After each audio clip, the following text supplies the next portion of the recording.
morning class. I am your SST teacher of class 8th. Today I will continue the reading of chapter number 3 of geography on page number 22. Open page 22. Today we will continue the reading from Forest of the Taiga region. So let's start the reading. Coniferous forests are mostly found in this region. The trees are evergreen and have needle-shaped leaves. Some trees like larch are deciduous. In this region, the trees are generally very tall with almost a straight trunk. There is hardly any undergrowth. One or two species are found in pure stands. The coniferous forests of the high latitudes are found in a broad belt between 50° north and 70° north latitude. The main redwoods, some of them are as much as 100 meters tall. The total area under various types of forest is world. About 3,000 million hectares are the protected forests. The forested area are not suitable for humans or flowers. Thar Desert, Run of Kutch and Kaziranga, the home of horned rhino. The living species, both plant and animal, need to be protected and preserved in their natural form. The biospheres form the innermost circle. The outer zones are to be used for forest research and agricultural experimentation. Importance of minerals. Mineral resources are buried deep down the earth. These resources are of great importance in the industrial development of the country.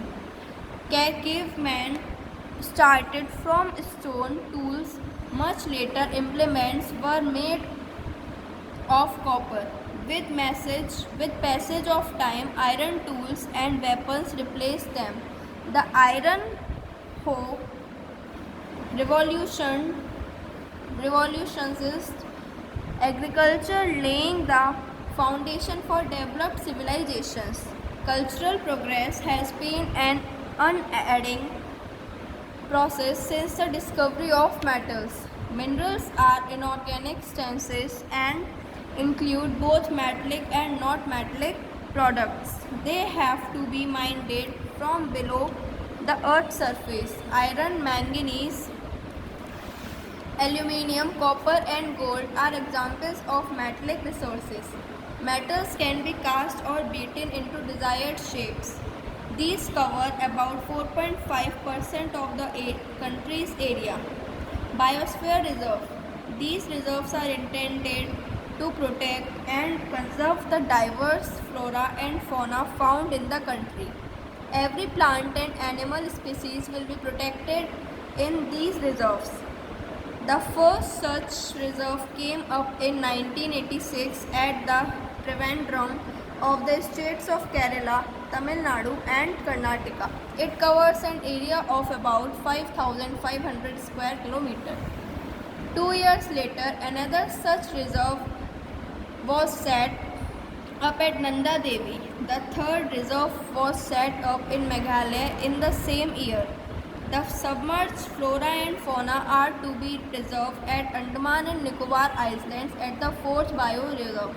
The bioreserves need to be spread over diverse climate and vegetation zones such as valley. The Commonwealth of Independent States is the largest producer of iron ore. Manganese deposits occur in Andhra Pradesh, Goa, Gujarat, Karnataka, Madhya Pradesh, Bihar and Odisha. The metal is important for manufacture of ferroalloys that are very strong. Machine parts and steel that has been strengthened with manganese. Recoverable reserve of manganese areas ore estimated at 17.6 crore tons. Production during 2000 to 2001 was estimated at 1,585,000 tons. Tin. It is commonly used for plating thin sheets of steel. It is also used in alloys like bronze type metal and for galvanizing and soldering. Tin is found in metamorphic rocks. It is also found in gravels which are terrestrial. The main producers of tin are Malaysia, China, Bolivia, Indonesia, Thailand, Nigeria and Zaire. Malaysia is the largest producer of tin. Mica. India accounts for about 60% of global mica trade.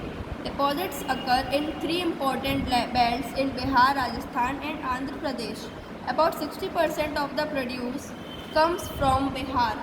Mica is basic to electrical industry because of its high insulation quality. Brazil competes with India in the production of mica. Minerals widely used in manufacture of electrical machines and components are aluminium, copper and mica bauxite, the ore from which aluminium is extracted, and mica are in abundant supply. Copper, being more expensive, is being gradually replaced with aluminium. Besides iron, zinc, lead, you have to cut this. This is displaced with aluminum. Besides iron, zinc, lead and copper are extensively used in a number of industries. India is deficient in the supply of these non-ferrous metals. Non-metallic minerals like sulfur are also in short supply. Sulfur is important for manufacture of large variety of chemicals. Iron ore. Iron ore is available in abundance and can be produced at low cost. Its demand is increasing as it can be hammered, rolled, cast, drawn into wires, welded and combined with other metals to form alloys. Hematite, magnetite and limonite are the main varieties of iron ore, differentiated according to the amount of iron content. Hematite is the best quality. The vast reserves of iron are in Russia. The world recently the use of atomic energy, tidal energy, solar energy and wind energy have been tried to supplement his increasing demand of power. Some sources of energy like coal, petroleum and natural gas have limited reserves and are likely to be exhausted. Some sources derived from plants and animals can be renewed. The non-conventional sources of power like sun, wind, tide, geothermal sources, etc. are inexhaustible. The distribution of various sources of power is highly uneven. About half of the world still use it as domestic fuel. Hydroelectricity and nuclear power can help in bridging the gap between supply and the demand of power. This is the part B of the reading.